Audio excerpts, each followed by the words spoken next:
Srimad Bhagavad Gita, the divine song of the revered Bhagwan. Author, Sage Ved Vyas Ji. Let noble thoughts come to us from everywhere, the Veds. Introduction. The Bhagavad Gita is a doctrine of universal truth and a book of moral and spiritual growth. Its message is sublime and non-sectarian. It deals with the most sacred metaphysical science. It imparts the knowledge of the self and answers two universal questions. Who am I, and how can I lead a happy and peaceful life in this world full of dualities and dilemmas? It's a timeless book of wisdom that inspired Thoreau, Emerson, Einstein, Oppenheimer, Gandhi, and many others. The Bhagavad Gita teaches us how to equip ourselves for the battle of life. A repeated study with faith purifies our psyche and guides us to face the challenges of modern living, leading to inner peace and happiness. Gita teaches the spiritual science of self-realization based on the essence of Upanishads and Veds. The prime message of the Gita is, the ultimate purpose of life is to realize one's essential nature and become one with the Supreme Self within all of us. It assures spiritual progress for all humans and how to be one with the Supreme. Its teachings are profound, universal, uplifting, and sublime. The ignorance of metaphysical or spiritual knowledge, not knowing our real identity, is humanity's greatest predicament.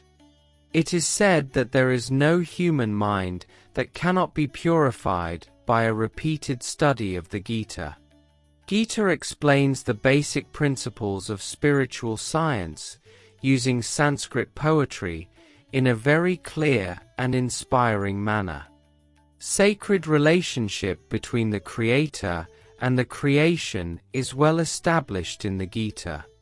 If one lives in the spirit of even a few verses of the Gita, one's life will be transformed into divinity. The philosophy of duty, devotion and self-knowledge is wonderfully synthesized and harmonized in the Gita, without creating any conflict among them, to give the reader eternal bliss, everlasting peace and perennial joy in life. It awakens cosmic consciousness and stimulates life with spirituality. Religion tends to create a wall of division and conflicts along religious lines, whereas spirituality unites people by breaking those walls. A spiritual person is a friend of all and a foe of none, because he considers all creatures, living or non-living, as part and parcel of the cosmic body of the Absolute, the Source. The message of the Gita came to humanity due to Arjun's unwillingness to do his duty as a warrior, because fighting involved destruction and killing. Nonviolence or ahimsa is one of the most fundamental tenets of spiritual culture. All lives, human or non-human, are sacred. This immortal discourse between the Supreme Bhagwan, Krishna Ji, and his devotee friend, Arjun, occurs not in a temple, a secluded forest, or on a mountain top, but on a battlefield on the eve of a big war. Anyone can be helped by practice of only a few of its teachings. No change of one's faith or lifestyle is needed. A total of 700 verses of the Gita, in 18 chapters, are recorded in world's longest epic, Mahabharat, having over 100,000 verses in Sanskrit poetry. In Gita, Bhagwan Krishna Ji advises Arjun to get up and fight. This may create a misunderstanding of the principles of non-violence if the background of the war of Mahabharat is not kept in mind. Therefore, A brief historical description is in order. In ancient times, there was a king who had two sons, Dhritarashtra and Pandav. The former was born blind, therefore, Pandav inherited the kingdom.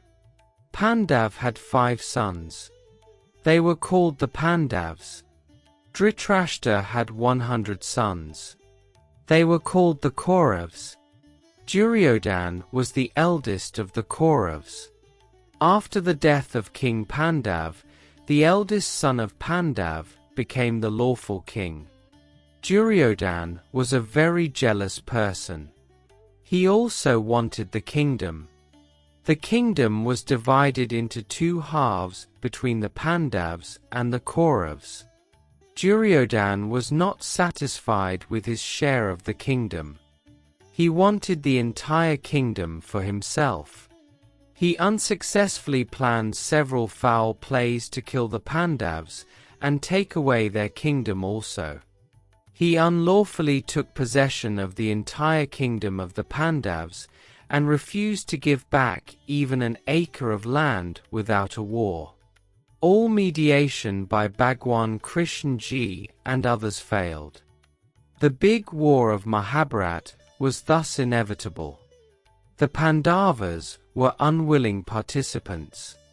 They had only 2 choices: fight for their right as a matter of duty or run away from war and accept defeat for the sake of peace and nonviolence. Arjun, one of the 5 Pandav brothers, faced this dilemma in the battlefield, whether to fight or run away from war for peace. Arjun's dilemma is, in reality, the universal dilemma. All human beings face dilemmas, big or small, in their everyday life while performing their duties. Arjun's dilemma was a big one. He had to make a choice between fighting the war and killing his most revered guru, who was on the other side, very dear friends, close relatives, and many innocent warriors, or running away from the battlefield for the sake of preserving peace and nonviolence.